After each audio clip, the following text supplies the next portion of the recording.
আজ বৈঠকে ইন্ডিয়া জোট 233টি আসন ইন্ডিয়া জোটের ঝুলিতে ম্যাজিক ফিগার থেকে 39টি আসন দূরে।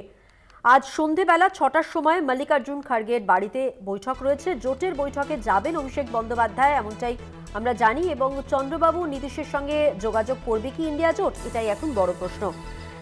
সব মিলিয়ে কথা বলবো। আমাদের সঙ্গে আমাদের বিশেষ প্রতিনিধি সুচন্দ্রিমা রয়েছেন টেলিফোন লাইনে। সুচন্দ্রিমা, কি খবর রয়েছে তোমার কাছে এই বৈঠক নিয়ে? দেখো, যেমনটা তুমি বললে যে আজকে বিকেল 6টার সময় মল্লিকার্জুন খার্গের বাসভবনে এই বৈঠক হতে চলেছে, যা নির্ণায়ক ভূমিকায় শুধু নয়, গুরুত্বপূর্ণ সিদ্ধান্ত কি নিতে পারে সেটা জানার জন্য কিন্তু অপেক্ষায় রয়েছে গোটা দেশ। কারণ ম্যাজিক ফিগার থেকে এতটা কাছাকাছি এসে ইন্ডিয়া জনবন্ধন এই জোট, অর্থাৎ তারা কি পিছিয়ে আসবে নাকি আরো এক ধাপ এগিয়ে গিয়ে কোনো সুযোগ নেবে সরকার গড়ার জন্য, সেখানে একটা ফ্যাক্টর অবশ্যই নীতিশ কুমার, সেখানে একটা ফ্যাক্টর অবশ্যই চন্দ্রবাবু নাইডু।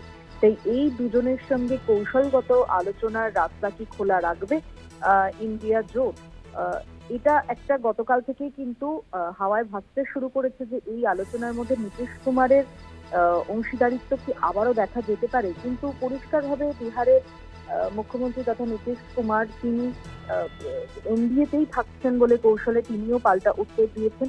যদিও চন্দ্রবাবু নাইডু বিজেপি ছেড়ে এনডিএ ছেড়ে ইন্ডিয়া জোটে আবারও পুনরাবৃত্তি আসার কোনো সুযোগ এবং অবস্থা আছে কিনা সেটা নিয়ে রাজনৈতিক বিশেষজ্ঞরাও খুব একটা ভাবছেন না। কারণ এই কারণে ইন্ডিয়া এই জোটের মধ্যে যে সকল দলগুলি রয়েছে আপাতত, তাদের আঞ্চলিক দল হিসাবে তৃণমূল কংগ্রেসের ভূমিকা হোক, সমাজবাদী পার্টির ভূমিকা হোক, প্রত্যেকে কিন্তু নিজের নিজের রাজ্যে ভালো লড়াই দিয়েছে, অর্থাৎ জোর লড়াইয়ে তাদের গ্রহণযোগ্যতা কিন্তু অনেকটা উচ্চ পর্যায়ের বলা যেতেই পারে। তাই কংগ্রেস কিন্তু কোনো রকম ভাবেই তাদেরকে বাদ দিয়ে কোনো সিদ্ধান্ত নিতে আজ সক্ষম হবে না।